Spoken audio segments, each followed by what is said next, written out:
שלום, אנחנו קוראים בספר כתבי בעל הסולם, עמוד 163, בפתיחה לחוכמה. Bonjour, nous lisons des écrits de Baal HaSulam, le Ptiacha, paragraphe 12. Vous pouvez poser des questions sur Kab.tv. Les questions sélectionnées pourront être entendues durant la leçon. Donc, en général, nous sommes passés par les 4 phases, c'est-à-dire comment la Chavaya, qui était enracinée dans la lumière supérieure, s'enracine dans le désir de recevoir, de sorte que la lumière supérieure influence le point du désir qui a été formé dedans, existence de l'absence. Précédemment, il n'y avait pas de désir de recevoir sous aucune forme, et il a été formé, et ceci est appelé la création. Briya, bar, à l'extérieur, quelque chose qui n'était pas là auparavant. La lumière qui influence le désir de recevoir, appelé la lumière ou le désir de recevoir pour aimer, pour remplir toute l'abondance, comme ça influence le désir de recevoir, qui veut se réjouir. Il développe le désir de recevoir nécessairement à travers ces 4 phases, qui sont appelées le nom de Chavaya, parce que par cela, la lumière supérieure s'emprunte dans les désirs de recevoir, emprunte ces 4 phases de développement. Elle met son empreinte. Et après que ce soit conclu, les créations avec la lumière et le Kli, et ceci est la fin du développement de la part du supérieur à travers les discernements, les phases de Shoresh, Aleph, Bet, Gimel. Dans Bechina Dalet, les 4 phrases, nous atteignons une phase où la lumière a développé le désir, et ceci exactement selon ce que elle veut être dans le désir directement. C'est pourquoi elles sont appelées les 4 phases de la lumière directe.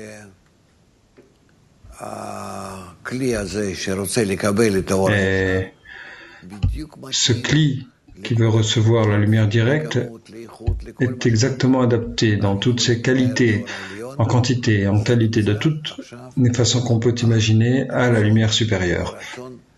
Ceci est désormais à l'intérieur du désir, et le désir l'absorbe, le remplit, s'en réjouit directement.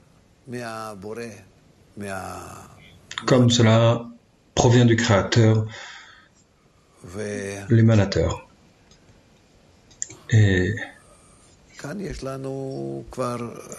ici, déjà, nous avons le début d'un nouveau développement. Et après le désir de recevoir, qu'il ait fini son développement d'une façon obligatoire, qu'il ait eu des réponses compulsives à la lumière qu'il veut recevoir de cette façon-ci ou de cette façon-là, que la lumière a créé dedans toutes ces 4 phases, alors nous atteignons un état de... Qu'est-ce que nous obtenons de tout ce développement? Bien, nous, c'est pas exactement nous, mais qu'est-ce que la lumière atteint à travers tout ce développement? Et nous voyons que après la créature, nous apprendrons bientôt qu'après que la créature découvre entièrement l'attitude du Créateur vis-à-vis de lui, alors il ne peut s'arrêter de simplement se réjouir de la façon où ça vient de lui, du Créateur, que le Créateur a créé à la fois le désir et le remplissement du désir, tous les deux, et le remplissement, le sentiment remplit le désir, et apparemment le désir est tout. Cependant, spécifiquement à ce point-là, où apparemment ceci devrait être le point de satiation, de complétude de la part du récipient, le récipient découvre que ceci est complètement insuffisant, et à tel point insuffisant qu'il est prêt à se débarrasser de cet état, et même de se vider, jusqu'à ce que, simplement parce qu'il ne peut pas souffrir cette abondance, la lumière, l'attitude du Créateur vis-à-vis de lui, que il montre par l'amour la connexion, il embrasse tout et la créature ne peut pas le supporter. Donc ici, il y a un désir supplémentaire, des discernements supplémentaires qui s'éveillent dans la créature et il doit leur répondre de façon instinctive. Il ne peut pas éviter de répondre et d'y réagir. Au moment où il ressent cet amour pur de la part du donneur, le désir de recevoir est construit de telle façon que, parce que également il provient de la même racine de la création, pour bénéficier à ces créations, donc il commence à résister au plaisir qui lui provient directement et il doit organiser une certaine attitude vis-à-vis du donneur du plaisir avant qu'il puisse recevoir le plaisir. Bien, apprenons comment ça se passe à l'intérieur et nous aurons plus de questions ici, mais ce point est très important et très subtil, s'il vous plaît. Paragraphe 12. Nous devons comprendre que l'essence de la créature et de toute la création est un tout, et n'est seulement que le désir de recevoir. Tout ce qui est au-dessus de cela ne fait pas partie de la création, mais s'étend de son essence, du fait de l'existence à partir de l'existence. Ainsi, pourquoi discernons-nous le désir de recevoir comme laviout, épaisseur, et nébulosité, et qu'il nous est ordonné de le purifier par la Torah et les mitzvot, au point que sans lui, nous n'arriverons pas au but ultime de la pensée de la création?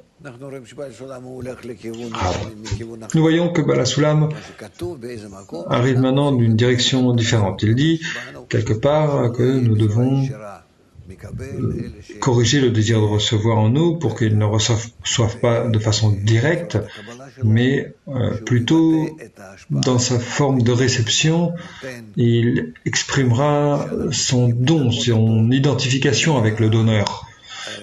Ensuite, on doit le distancier de cette réception crue qui existe sur le niveau minéral, végétal et animal. Cependant, Adam, s'il y a un tel développement du désir de recevoir de Adam, alors sur lui s'applique le devoir de recevoir d'une façon différente. Par cela, nous atteignons l'équivalence de forme avec le donneur. Donc, pourquoi devons-nous atteindre cela? Que le but qui existe dans la lumière supérieure, qui développe le désir, le but n'est pas atteint dans Bechina Dalet, les 4 phases de la lumière directe, mais plutôt il continue à montrer ce but. Et il donne à la créature tout à coup un lieu pour le travail. C'est-à-dire que ici la créature doit ajouter quelque chose de lui-même, se montrer.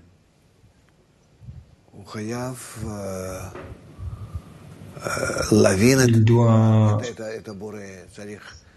comprendre le Créateur, il doit organiser son attitude vis-à-vis de lui.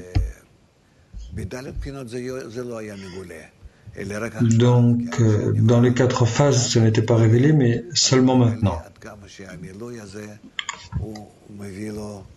Spécifiquement maintenant, quand la créature découvre le remplissement, elle découvre également comment ce remplissement lui apporte des problèmes et à quel point le but n'est pas du tout de travailler selon cette forme directe, pas selon les 4 phases de la lumière directe, mais en les suivant, il découvre un nouveau champ pour le travail. Jusqu'à ce point, est-ce que c'est clair? Bon, un petit peu, mais ce sera bientôt plus clarifié. Oui?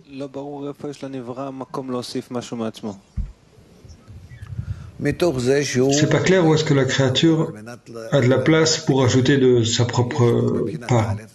Parce qu'il est dans la réception de la lumière afin de recevoir qu'elle a dans les 4 phases. Ce n'est pas appelé afin de recevoir parce qu'elle n'a pas une intention devant elle. Les 4 phases de la lumière directe se développent entièrement de l'émanateur. C'est pourquoi ici, il n'y a toujours pas d'action de la part de l'émané. Même la 2e phase qui ne veut pas recevoir et la 3e phase qui nécessairement retourne à recevoir parce qu'elle a été née de cette façon depuis la 2e phase et la 4e phase, Bechina Dalet, qui achève le désir de recevoir apparemment, tout ceci est sous la pression de la lumière supérieure.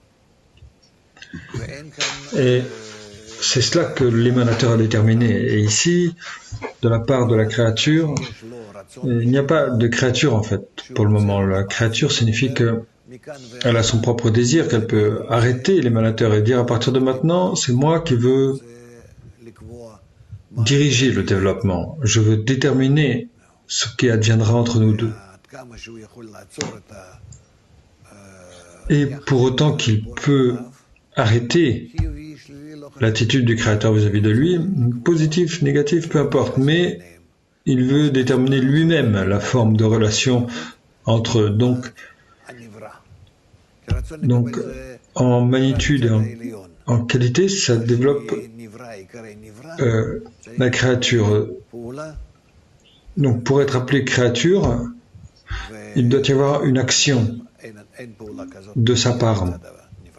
Pour le moment, il n'y a pas de telle action de la part de la créature. En fin de compte, la créature, c'est un désir où il peut être en mesure d'arriver comme à l'équivalence avec le Créateur. Et après la brisure et la détérioration est arrivée dans ce monde, il y a eu beaucoup de discernement lorsque la créature est toujours sous le contrôle du Créateur. Lui, un point commence à l'éveiller, à partir de ce point, il peut commencer à déterminer son indépendance. Donc il y a encore un long développement avant que la créature soit prête à se tenir et à dire « ça c'est moi et ça c'est ce que je veux ». Et c'est ça que le Créateur veut qu'il advienne. Et on est comme des bébés. On leur donne naissance, on les élève. Voyons combien de temps ça prend avant que le sperme entre dans l'utérus et qu'il naisse et qu'il grandit à l'extérieur de la mère et qu'il devienne indépendant. Que signifie qu'il a l'indépendance à partir de quel point? Donc après qu'il termine les années d'enfantement, il commence... ensuite, il commence la gadlout, l'état adulte, et ensuite il commence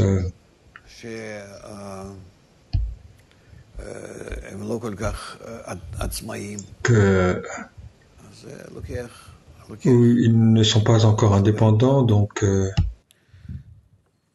cela requiert des étapes de développement. Et d'où vient ce bruit? De moi? Moi, je fais pas ça. On n'a jamais eu ça. Bon. Continue. Paragraphe 13. Le fait est que comme les objets corporels sont séparés par l'éloignement physique, les objets spirituels sont séparés l'un de l'autre par leur différence de forme entre eux. Cela peut se voir aussi dans notre monde. Par exemple, quand 2 personnes partagent des points de vue semblables, elles s'aiment. Et l'éloignement physique ne les amène pas à se sentir loin l'une de l'autre.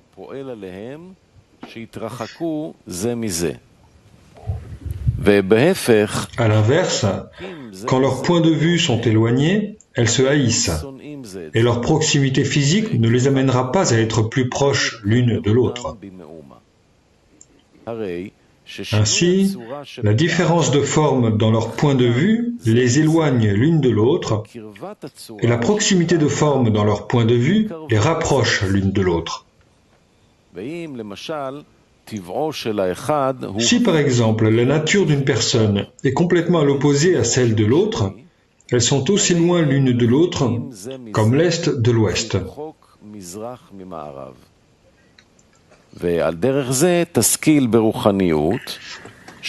De la même façon, tous les sujets de rapprochement et d'éloignement, d'accouplement et d'unité qui apparaissent dans la spiritualité ne sont que des mesures de différence de forme. Ils se séparent selon leur mesure de différence de forme et se lient l'un à l'autre selon leur mesure d'équivalence de forme.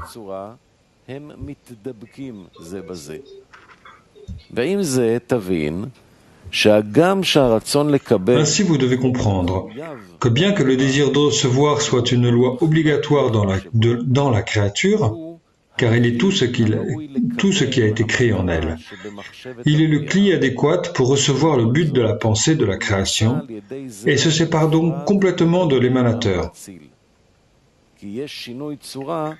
Car il y a une différence de forme allant jusqu'à une opposition entre lui et l'émanateur.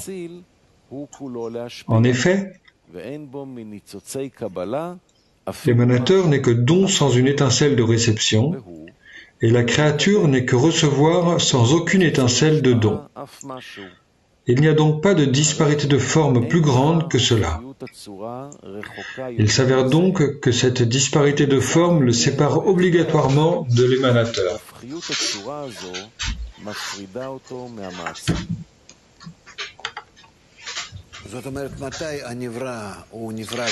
Cela signifie que quand est-ce que la créature est séparée du créateur, quand est-ce que l'émané est séparé de l'émanateur,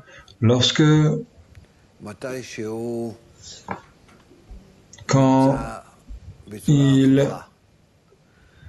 est dans la forme opposée, dans la forme indépendante, quand il ressent que il est indépendant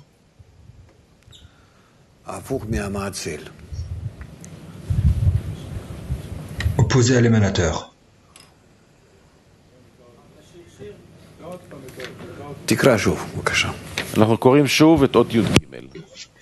Et encore, paragraphe 13.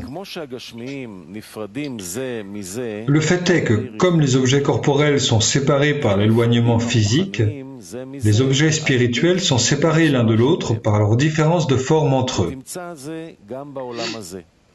Cela peut se voir aussi dans notre monde. Par exemple, quand deux personnes partagent des points de vue semblables, elles s'aiment. Et l'éloignement physique ne les amène pas à se sentir loin l'une de l'autre. À l'inverse, quand leurs points de vue sont éloignés, elles se haïssent. Et leur proximité physique ne les amènera pas à être plus proches l'une de l'autre. Ainsi, la différence de forme dans leur point de vue les éloigne l'une de l'autre, et la proximité de forme dans leur point de vue les rapproche l'une de l'autre. Si par exemple la nature d'une personne est complètement à l'opposé à celle de l'autre, elles sont aussi loin l'une de l'autre que l'Est l'est de l'Ouest.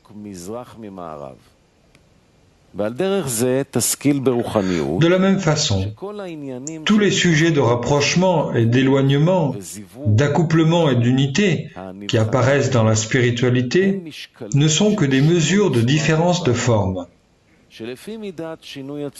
Ils se séparent selon leur mesure de différence de forme et se lient l'un à l'autre selon leur mesure d'équivalence de forme. Ainsi, vous devez comprendre que bien que le désir de recevoir soit une loi obligatoire dans la créature, car il est tout ce qui a été créé en elle, il est le cli adéquat pour recevoir le but de la pensée de la création et se sépare donc complètement de l'émanateur. Car il y a une différence de forme allant jusqu'à une opposition entre lui et l'émanateur. En effet, l'émanateur n'est que don sans une étincelle de réception, et la créature n'est que recevoir sans aucune étincelle de don. Il n'y a donc pas de disparité de forme plus grande que cela. Il s'avère donc que cette disparité de forme le sépare obligatoirement de l'émanateur. Cela signifie que la créature doit être en opposition de forme du créateur, sans quoi il ne sera pas une créature. Il doit véritablement être l'opposé du créateur, en opposition complète d'un côté. Ça, c'est son début, c'est le point où il doit se tenir, et ce point doit être atteint en lui, tandis qu'il est opposé au créateur, à l'émanateur, et dans le même temps, s'il veut adhérer, ressembler dans une certaine mesure, grandir comme l'émanateur, ça c'est son affaire, mais ce point où il se tient, de son opposition, doit être en lui comme la fondation, sans quoi il ne sera pas une créature. Donc c'est ça qu'on doit comprendre tout d'abord. C'est pourquoi ici nous avons deux choses.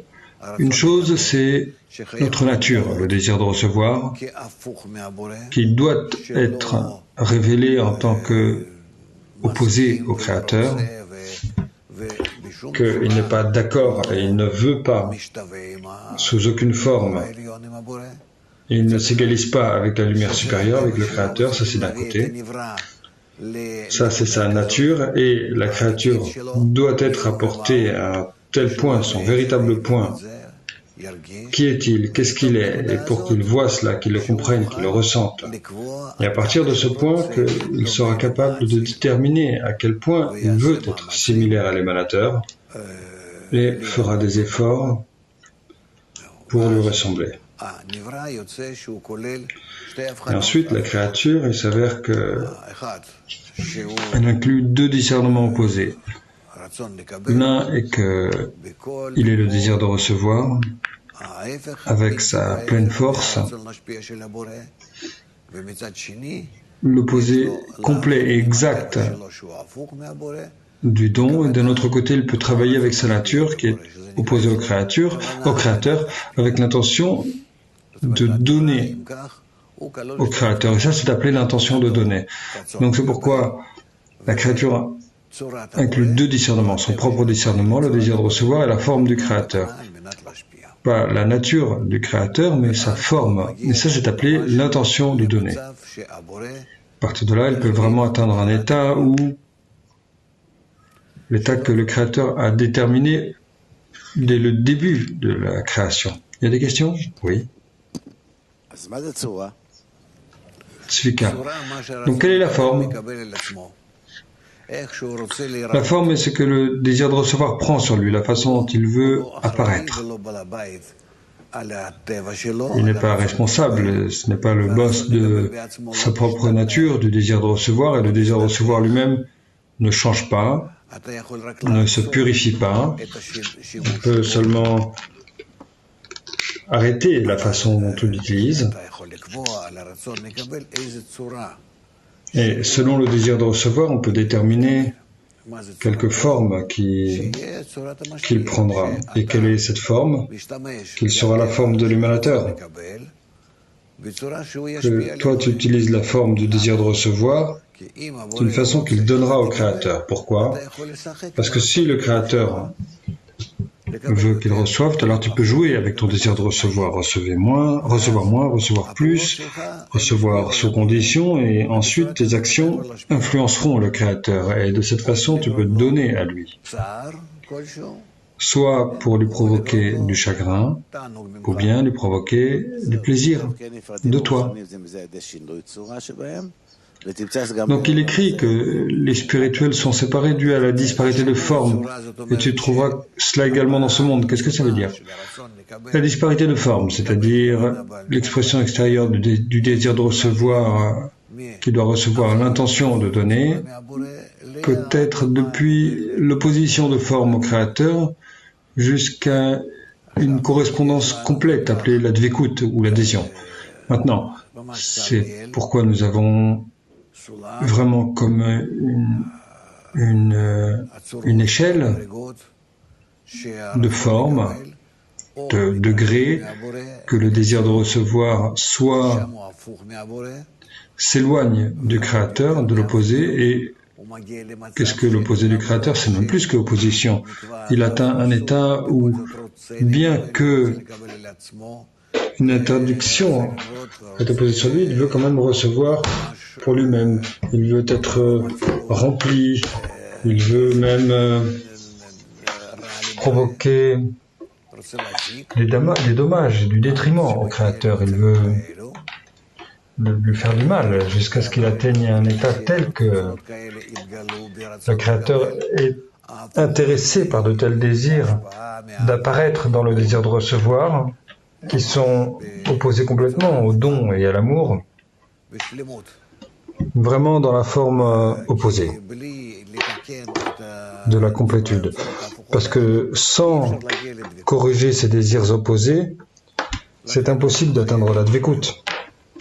C'est pourquoi nous devons avoir des clipotes, des écorces, un système de clipotes, le monde des clipotes, parce que spécifiquement en eux existe le plus grand désir de recevoir, qui est l'opposé complet, et nous avons du travail là-dessus. Bon, oui. Donc, ça devrait être clair que le désir de recevoir doit être révélé dans toutes les différentes formes, parce que quoi qu'il soit révélé, ce sera toujours de la lumière de ces formes. Et nous devrons les corriger en retour pour correspondre au Créateur. Quelle est la distinction de mon livre que la disparité de forme est apparue? Sur quel discernement? Enfin, sur le plaisir. Le Créateur veut bénéficier à ses créations, il veut leur donner du plaisir, donc il les apporte au sentiment de plaisir dans la forme opposée et d'une forme directe. Et la créature alors doit se tenir entre les deux et distinguer et discerner et décider ce qu'il choisit. Mais nous voyons que après la correction, il n'y a pas de problème avec le plaisir, le problème était seulement avec l'intention. Pas la réception de l'abondance, la réception elle-même ne rend pas la créature opposée, n'est-ce pas? Bien, nous allons un petit peu, nous sautons vers l'avant, c'est pas correct.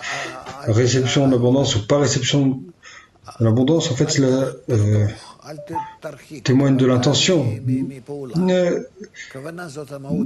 Ne coupez pas l'intention de l'action. L'intention, c'est l'essence de l'action. Oui. Comment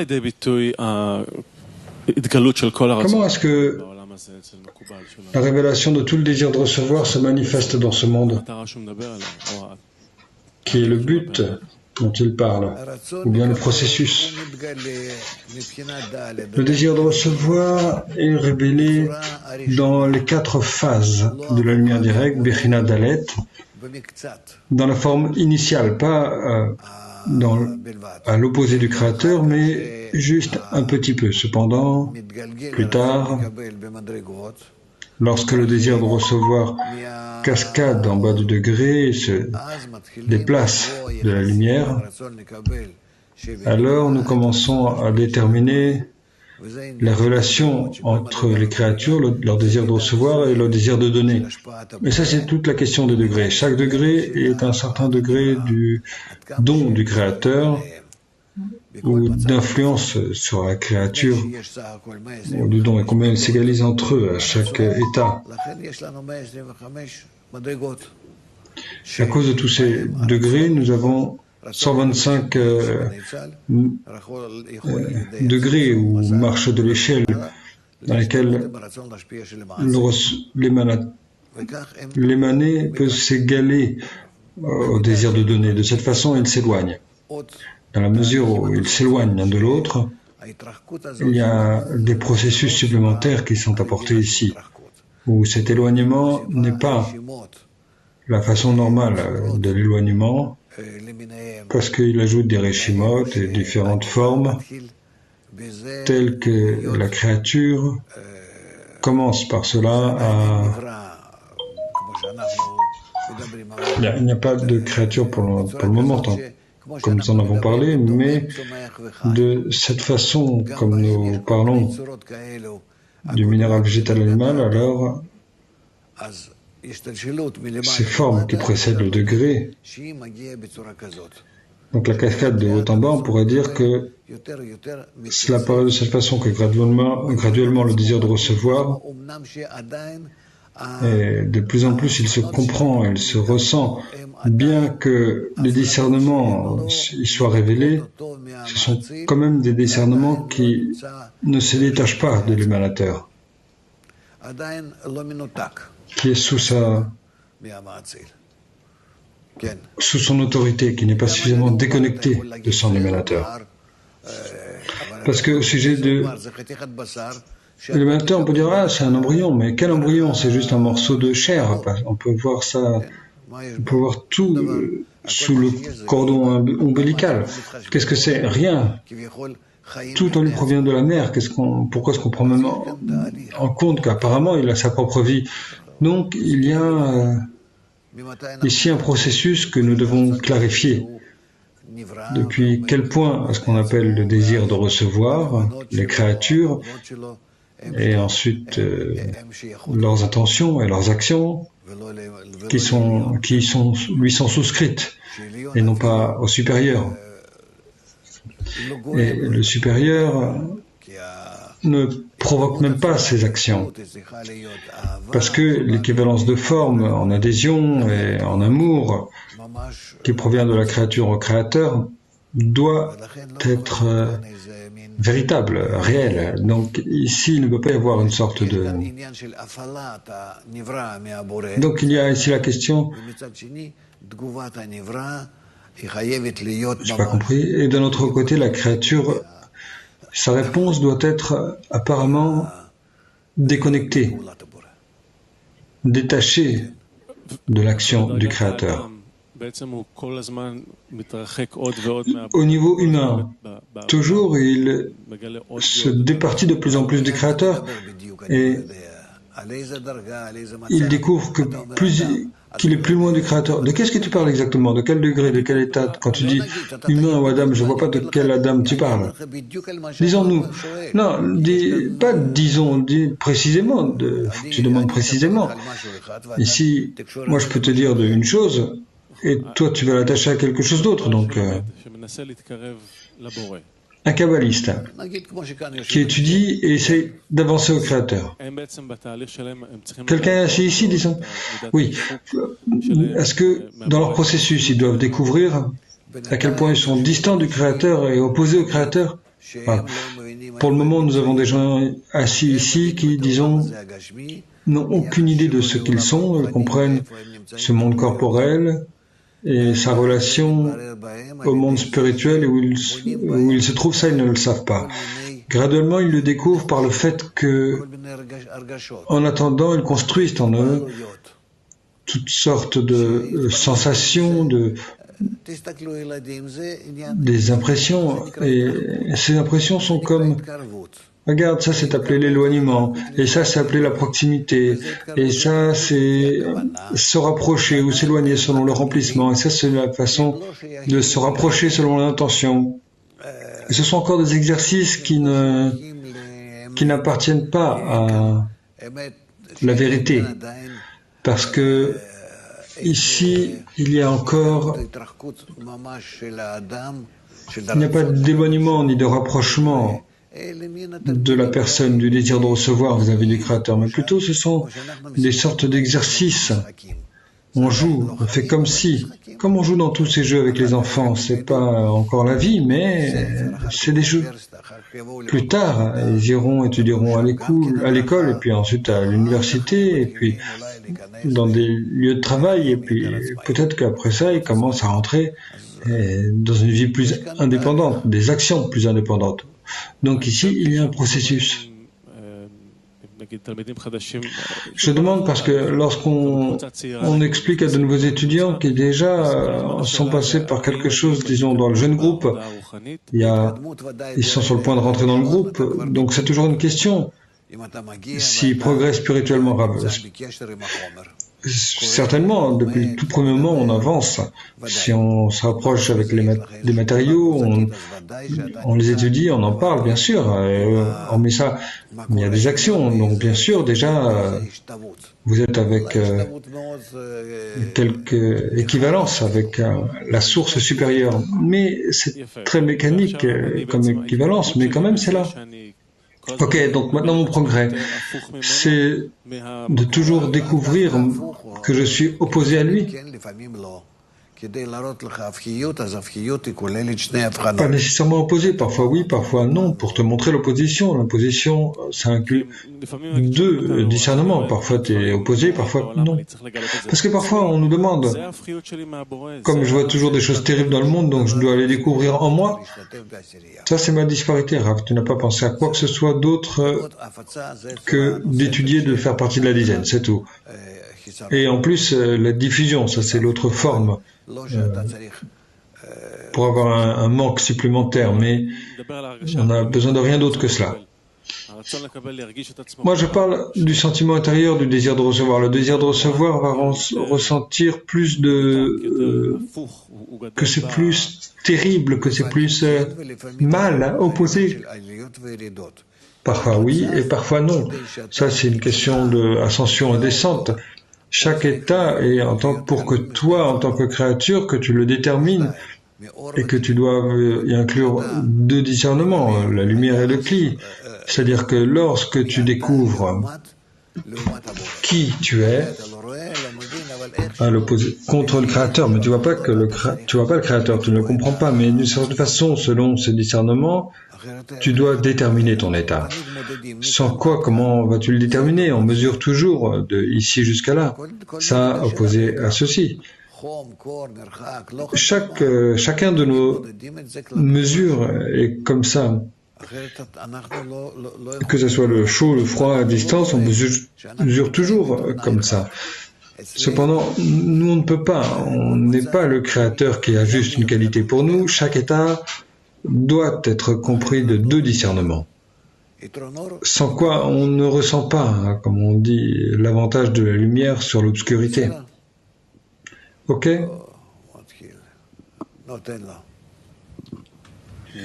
Bon, passe le micro.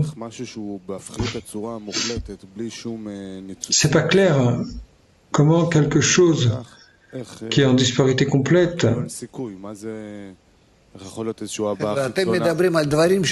qui n'est juste qu'une étincelle jusqu'à maintenant, qui n'a aucune chance.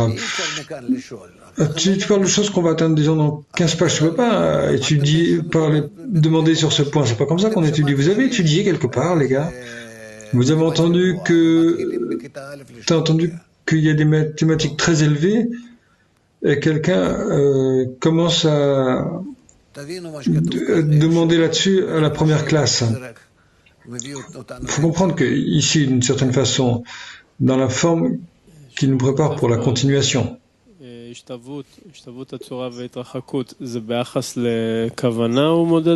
Ici, quand il écrit sur la disparité de forme et l'équivalence de forme, c'est selon l'intention. Avec quoi est-ce qu'il mesure l'équivalence de forme? En fait, c'est par rapport au créateur, par rapport au donneur.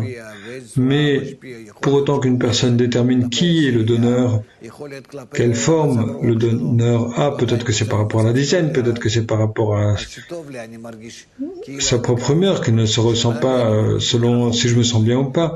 Donc si je me sens bien, ça veut dire que je me sens proche du créateur. Si je me sens mal, ça veut dire que je suis loin du créateur. Bien sûr que c'est pas comme ça que ça fonctionne, mais c'est ce qui le détermine pour le moment. Mais si on se relationne au cli, à la lumière, qu'est-ce que la disparité de forme? C'est au sujet de l'intention ou sur le désir? Entre le cli et la lumière, entre le cli et la lumière, c'est seulement selon l'intention, parce qu'ils sont opposés. Et ils peuvent s'égaliser entre eux seulement à partir du don mutuel, de la lumière au cli et le cli à la lumière.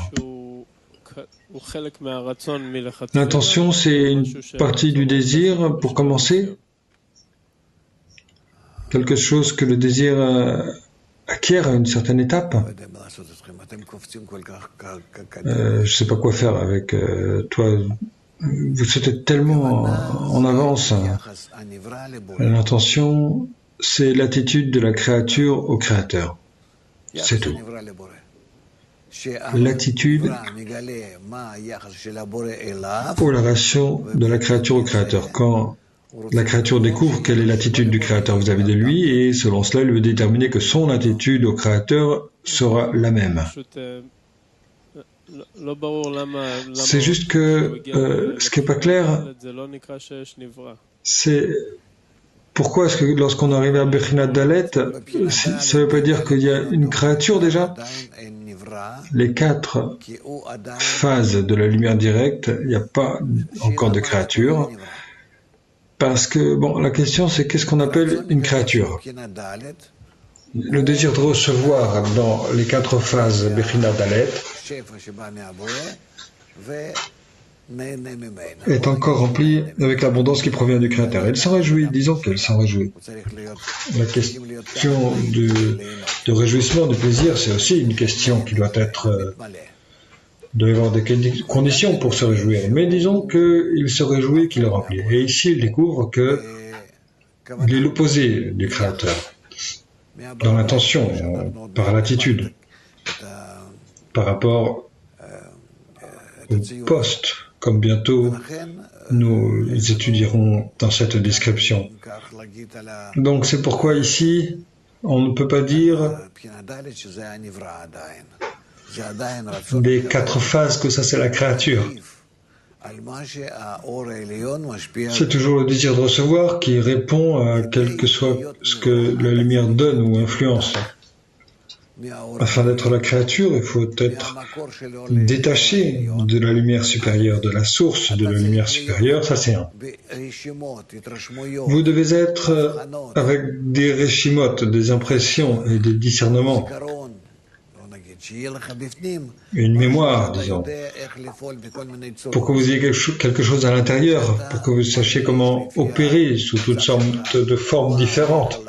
Vous ressentez selon votre état ce que vous devez faire, et vous voulez l'exécuter, et ceci est un désir qui est vôtre, indépendant.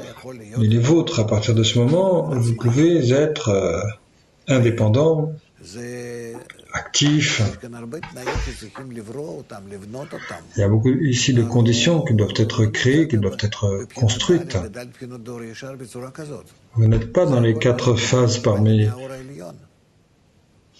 de la lumière directe. Vous n'êtes pas dans cette forme. Tout ce que vous recevez, c'est de la lumière supérieure. Vous recevez le désir de lui, le remplissement de lui.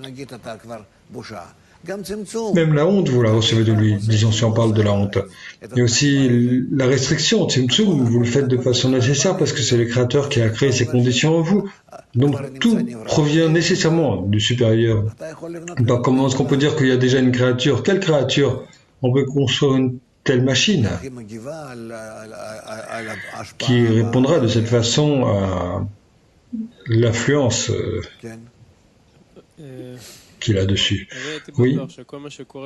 Je ne sais pas, j'étais certain que tout ce qui se passe dans Bechinat Dalet, c'est la première réponse du Kli à la lumière. Mais c'est une réponse compulsive.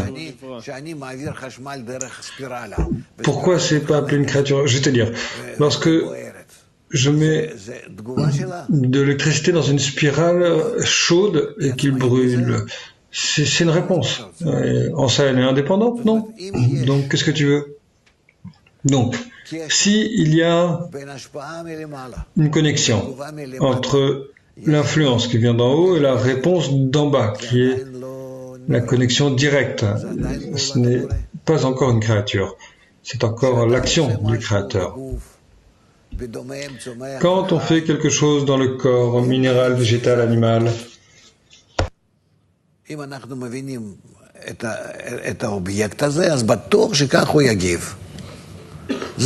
pas de décision en cela. Comprend cet objet, bien sûr, sera fait d'une façon particulière. C'est pourquoi ça s'appelait la science. Mais ce que nous savons, c'est la réponse selon notre influence dans chaque chose. Ça, c'est la science. Comment se fait-il que nous n'ayons pas une science telle que la psychologie? C'est pas une science, on dit. Comment ça se fait? Parce que là, il y a un composant, on ne peut pas dire par avance ce qui adviendra. C'est au-dessus de l'influence directe et de la réponse directe. Maintenant, on ne peut pas dire au sujet de la réponse, ça sera comme ci ou comme ça par avance. C'est pourquoi ici, c'est le degré de Adam, humain. Et on ne peut pas le rechercher si directement et si simplement parce qu'il n'y a pas de connexion directe entre le créateur et la créature, mais plutôt, entre les deux, il y a le libre choix, où il peut répondre comme ci, comme ça, à ce tel ou tel degré, dans telle ou telle mesure. Oui. À Coca. Donc, comment est-ce qu'on définit Bechina Dalet? Bechina Dalet, la quatrième phase, où c'est la fin de la correction du cli pour pouvoir recevoir dedans, mais c'est entièrement pas un cli encore. Qu'il répond, il décide, il veut, il ne répond pas. Quelle est sa réponse? Il a ressenti de la honte maintenant que le Créateur lui a injecté dedans, et selon la honte qu'il reçoit, il commence à recevoir. C'est quoi cette action ici? Qu'est-ce qu'il y a dedans? C'est compulsif, obligatoire. Oui. Donc, qu'est-ce qui différencie la créature? Elle ne répond pas à ce qui lui arrive. La véritable créature, ça signifie qu'elle a un désir, elle a une possibilité pour le libre choix. Et par le libre choix, qui est vraiment libre en lui, il décide qu'il veut ressembler au Créateur. Et selon cela, il accomplit des actions telles que ces actions sont contre son désir de recevoir. Le fait que la lumière me pousse à accomplir des actions qui sont contre mon désir, ça signifie que maintenant je travaille selon le nouveau désir que la lumière a emprunté en moi, imprimé en moi. Ce n'est pas selon les formes opposées, tu vois. Ça va, ça c'est clair? Bien. Oui. Pourquoi, quand Bechina Dalet découvre l'opposition, elle découvre la disparité de forme, mais non pas la disparité de sa nature et de son essence. Encore? Il découvre qu'il est le récipient, que le Créateur est le donneur. Donc toi, tu demandes peut-être la chose suivante. Est-ce qu'il découvre que le Créateur veut en bénéficier? C'est pas juste qu'il donne du plaisir, mais il découvre apparemment son désir de donner du plaisir. Juste comme un bébé, il reçoit de sa mère, n'est-ce pas? Une bonne mère, une bonne maman. Pourquoi? Parce que selon mon goût, je découvre qu'il est bon, il veut mon bénéfice, et pourquoi il me le donne? Parce que de moi, de mes actions, on te connaît. Que je commence à le reconnaître comme le bon, parce qu'à travers le bon que j'obtiens, je commence à le ressentir lui. Ça, c'est déjà le début de l'intention de ma part. Afin d'être l'intention, je dois me ressentir de cette façon. Et en fonction de ça, il ressent son propre désir. La créature qui ressent qu'il se réjouit. Et avec cela, il a maintenant un problème. Il a un conflit intérieur. Qu'est-ce qui se passe entre lui et l'autre? L'autre veut lui être bénéfique, le désir d'être bénéfique, de faire du bien, pas l'action elle-même. Qu'est-ce qu'elle fait avec ça? Parce qu'ici, on a des restrictions, tzimtzum, et au-dessus de la restriction, on doit déterminer son attitude à l'autre. Sur la restriction, on dit qu'il est le plus strict et sévère. En fait, elle arrête l'action du donneur, mais elle l'arrête afin de déterminer son attitude au donneur. Et ça lui paraît très important parce qu'elle découvre que son attitude d'amour, même si elle est relationnée au don, elle est bien plus élevée que le don lui-même. Et il y a la question de l'attitude. L'attitude, c'est l'intériorité du Créateur. Tandis que l'abondance, c'est l'extériorité du Créateur. L'abondance qui vient, et aussi la créature, elle veut déterminer la même chose. Ok, je vais recevoir, ça c'est pas un problème, mais au-dessus de ça, je veux avoir ma propre intention, mon attitude. Et pour cela, on a besoin du processus tout entier. Et seulement ce sujet, on dit que ça c'est l'opposition de forme, seulement ça. On n'a rien d'autre que la réception et le don.